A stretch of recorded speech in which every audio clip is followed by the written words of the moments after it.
Синдикатите се мобилизираат за серијата протести и штрајкови кои ќе стартуваат утре и во дел од јавните институции. 2 часа ќе запре работењето во речиси сите институции кои се под капата на синдикатот на УПОС, меѓу нив и судовите, но и катастарот. Непопуларната мерка е предупредување, но ќе има и радикализација ако нема договор со власта за зголемување на платите. Конфедерацијата на слободни синдикати најави поддршка за колегите и предупреди ако власта нема слух ќе се соочи со масовни протести. Членството на овие грански синдикати, по анкетите што ги правевме и што се уште траат, се крајно разочарани и бараат радикализација. Радикализација која што веруваме дека веќе во скоро време ќе стапиме во некој порадикален облик на синдикално делување.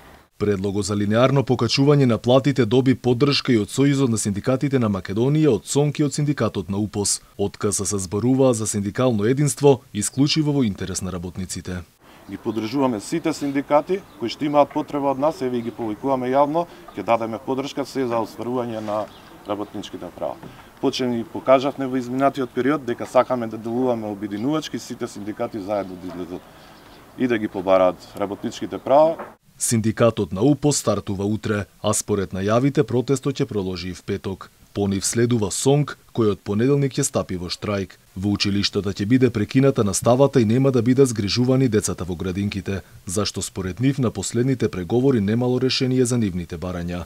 Од следната недела ќе штрајкуваат и вработените во пошта. Ќе престанат со работа на 14 март и тие бараат зголемување на платите и тоа за 3000 денари.